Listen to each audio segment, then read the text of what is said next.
We have spotted a good old friend, Tristan. This is indeed Tingana. Now, he is not too far away from Chitwa Dam, funny enough, and I think he's being very clever. There are so many impala around here. This is probably the best spot for him to start hunting this afternoon.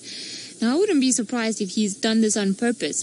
He's walked a certain distance from where he was. He was probably at the top part of the Molowanini on the Chitwa property. Now he's gone pretty much towards the end. So, all in all, I would say maybe about 1K, 2Ks at max. But he's now found another comfortable bush where to sleep in. And it is very cold, so I'm sure he's chosen that spot for shelter. And as the sun starts to go down, or as it gets darker, because it's already quite dark, he might try and head in the direction of all the impala and the waterbuck and Egyptian geese and all the different creatures that are at the moment seeking shelter in the open area. Very clever of you, Tingana. You know exactly where to go. And he's probably still a little bit weak. It's probably the reason why he's been hanging around a certain area and hasn't covered much of his territory.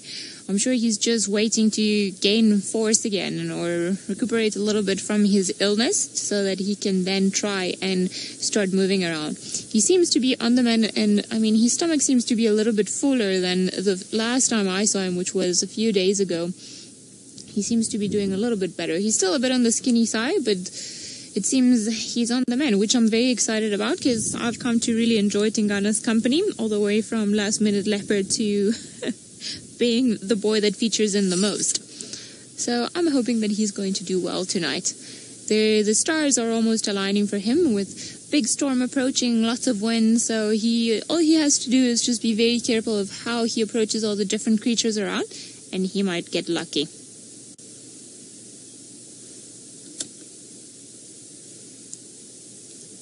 Infinity Gaming, you're wondering how we can identify which leopard it is. Well, normally there are a few ways of trying to identify the leopards. You can look at their spot whisker pattern, so the spots on top, where they're just on top of their whiskers, and that they're different for every leopard. So they'll have maybe 4 on one side, 5 on the other side, and if you can see the whole face, and you can just get an idea of the side profile. Now, in this particular case, we know that it's him because it's not too far from where we saw him in the morning, but also we saw him get up and then move around and then go back into the bushes. So the more we tend to spend time with some of the leopards, the easier it becomes to identify some of them. You can almost tell straight away. It's like, okay, I think it's this one. And if there's any doubt, then you can always use their spot pattern to be 100% sure which individual you're looking at. In this particular case, I think more than by looking at whiskers or anything else, we've gone by location, where he was the morning, where he is now. And when he got up, he's got this look, he's got a face. So it's easy to recognize. I don't know how to explain it, but if you imagine a lot of people, you won't be able to tell their faces apart at first if they all look roughly the same. But the more you look at them, the easier it becomes for you to start memorizing their features. Hey boy. You're looking a little bit tired, aren't you? Well, he's got a good spot underneath this bush willow. Seems like a bush willow to me. And he's lying in full, in a very leopard spreaded way.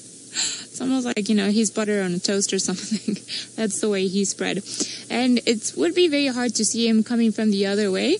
We came onto this edge because we just wanted to check. There was a possibility of him moving not too far, and we just got lucky in the fact that he was here, which is very good, and because we're very happy because now we can see him and enjoy him for the afternoon, which is more than what we had planned. I thought he might have stayed in the area where he was in this morning, but when I heard he had moved, the possibilities of places where he could have been were pretty endless. So I think luck has been on our side a little bit, and there's always that wonderful gut feeling that sometimes tells you to turn in the right direction, and I think that's partly what led Ferg and I onto this particular spot today. I think that was it, wasn't it? Right, Tingana has not moved all that much, if at all whatsoever, but we're going to keep guard here just in case he does decide to get up and start moving. It'll be nice to see him approach all of this area, and I'll be quite curious to see if he is going to try the open area and all the different prey species that are lurking in there, if he perhaps is going to try go somewhere else. and try his luck in an area that's a little bit more sheltered, where he can bump into perhaps something smaller like a duiker or a steenbok, or perhaps a lonely impala that's looking for some warmth out in the bush. You've had a very deep sleep, and I don't blame you on a Sunday like today.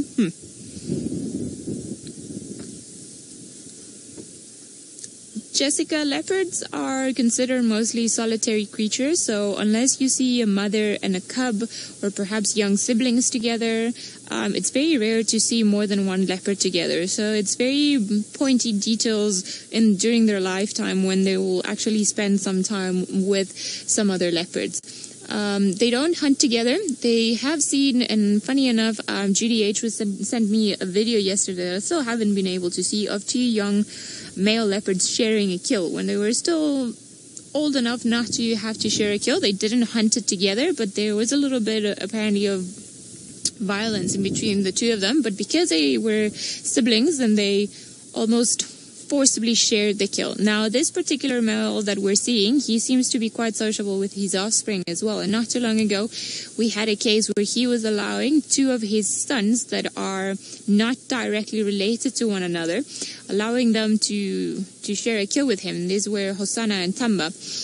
Now, it doesn't happen all that often, but I find it interesting that when you talk about animals, it depends of what area you're talking about. Because now a lot of the leopards have been studied in different parks, different reserves, perhaps in areas where there isn't such as high density as there is here in the Sabi-San, which is considered one of the areas with the most leopard density in the world. So in this particular spot, perhaps because there are too many of them, they seem to be more sociable or be more tolerant of other leopards than perhaps leopards in other areas. Which always proves that there's an exception to every rule.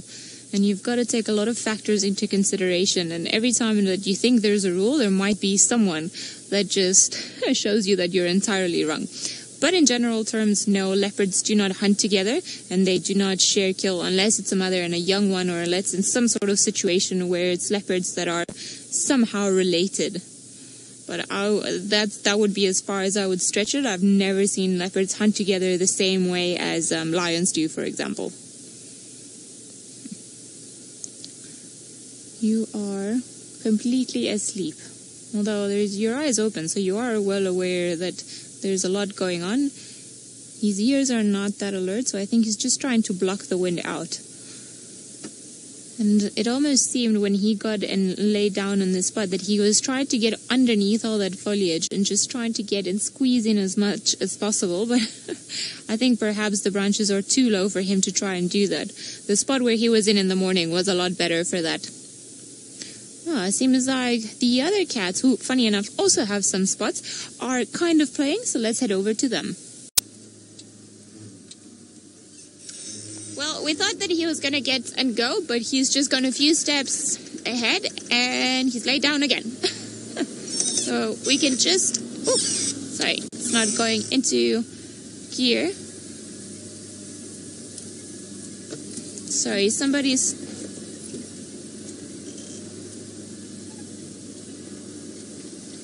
There we go.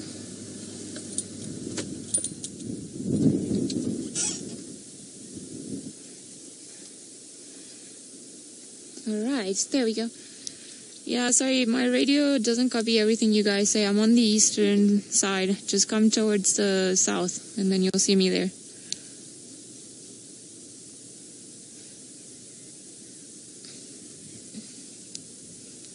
The bottom side, close to the lodge side. So if you come completely towards room 11, then you'll see me there. I'm on the open area side.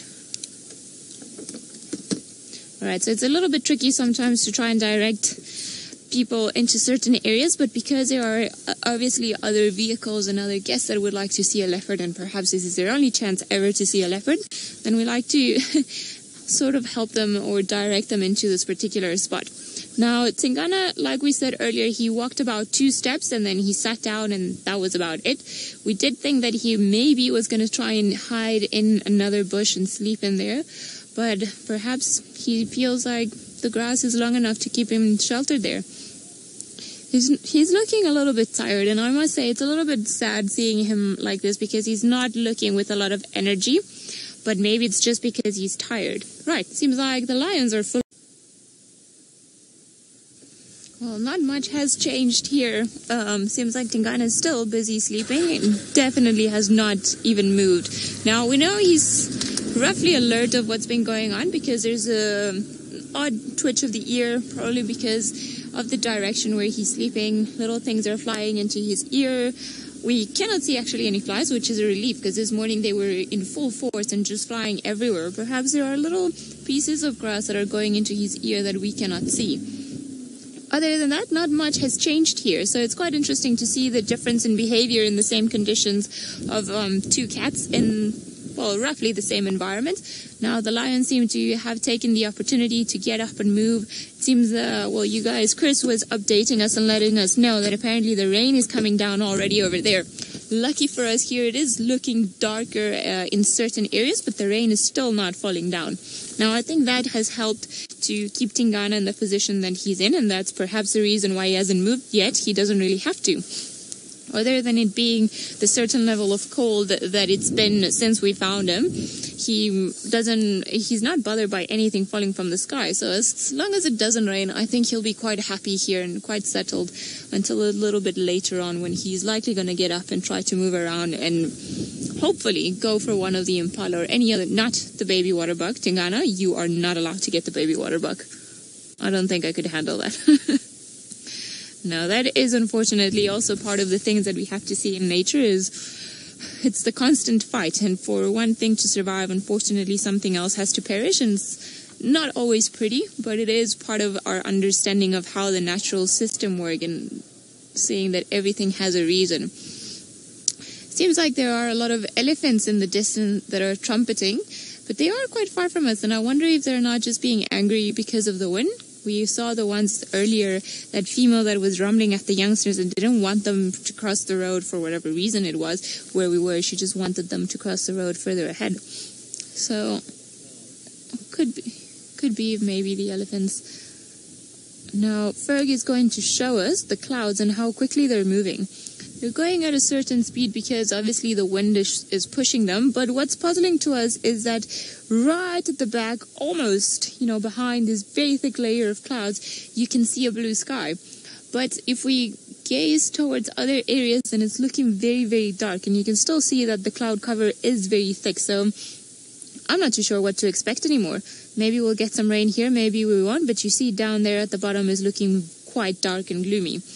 So I think we might get a drizzle a little bit later. I mean, it would help us feel better that it rained once we put the roofs on top of the car, because we had quite a long debate about it this afternoon, where Ferg and I were convinced that it wasn't going to rain. And as soon as we decided to get out, then we felt that maybe we should have gone back and actually put a roof on because it was looking quite gloomy. But you see now there's that strange scenery of a lot of blue and then a lot of darkness.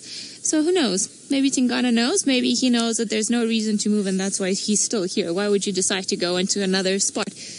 Now, the spot where he's in, also funny enough, it's a bit of a clay soil. So it's muddy soil, and I think maybe he's there because perhaps it's softer and less annoying than the sandy patches. Right, seems like Tristan has found some elephants, so let's head back to him and figure out if his are also making a noise.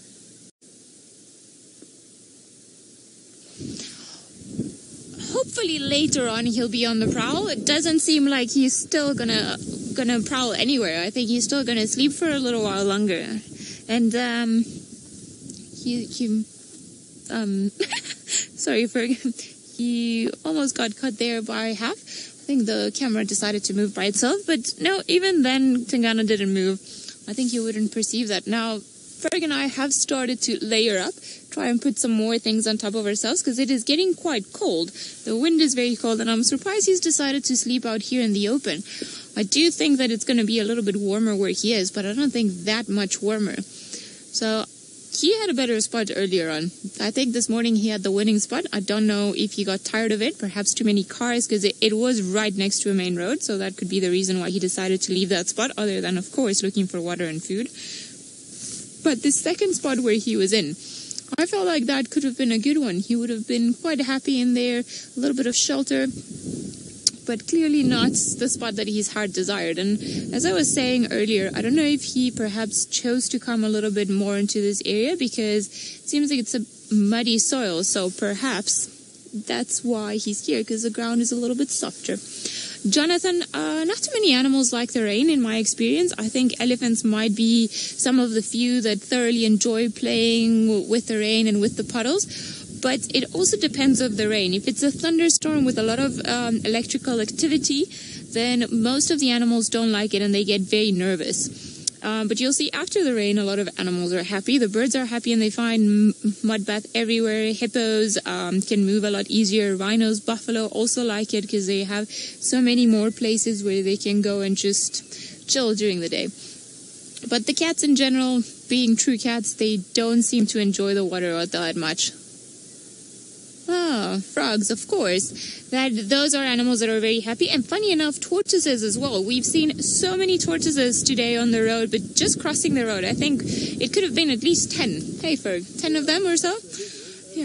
Yeah, they were all over. Terrapins as well, moving around. Frogs, we haven't seen them yet, but they would probably be the happiest ones in the rain, because then they can go from puddle to puddle, and then that's when we start seeing them.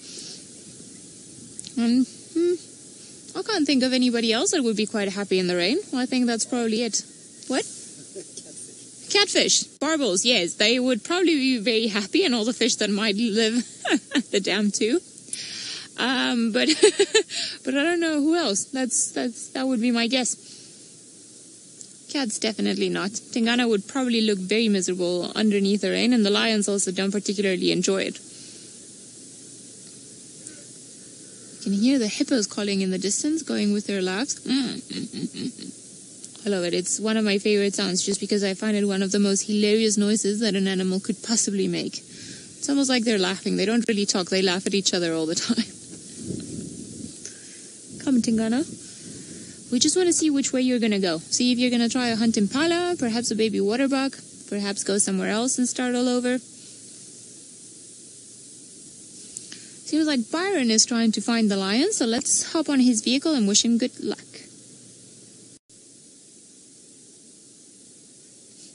We are barely with the spotted cat, Tristan.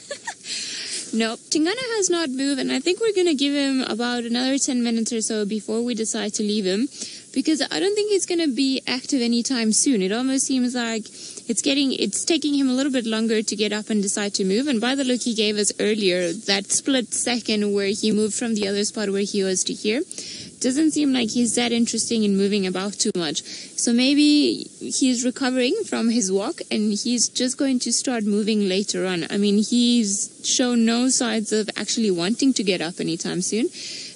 Hasn't been head up, hasn't been opening his eyes all that much. There's been no grooming going on. So I think perhaps it's going to be a very lazy Sunday evening for him, much like for the rest of the animals all around, I should say. Now, the elephants that we heard earlier, no idea why they were screaming. I wonder if perhaps there wasn't another leopard somewhere around, but had that been the case, I reckon Tingana would have probably gotten up.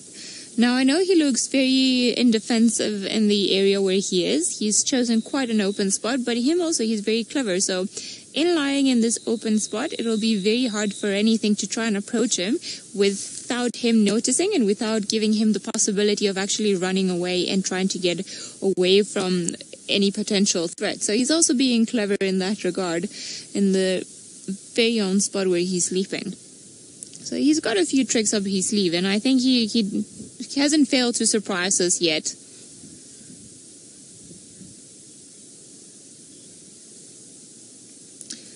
Our Laura Moore, one of the things that the cats do to maintain their clothes sharp and clean is scratching them on top of the trees. I believe Tristan earlier on was showing you the claw marks of a leopard and of a lion on the same tree. So that is the one way that it seems like they maintain their clothes clean, just by scratching on a tree or just any other surface that might just sharpen them up a little.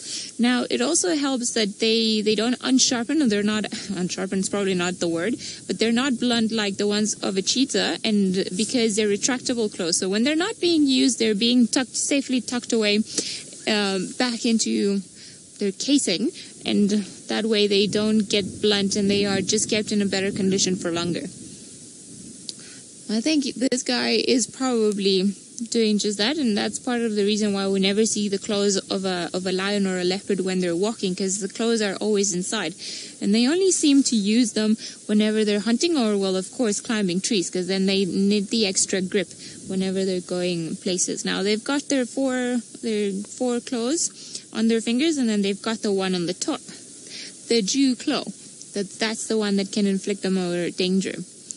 Now, Byron is looking at a tree, and I wonder what he spotted in there. So let's get over to him and find out.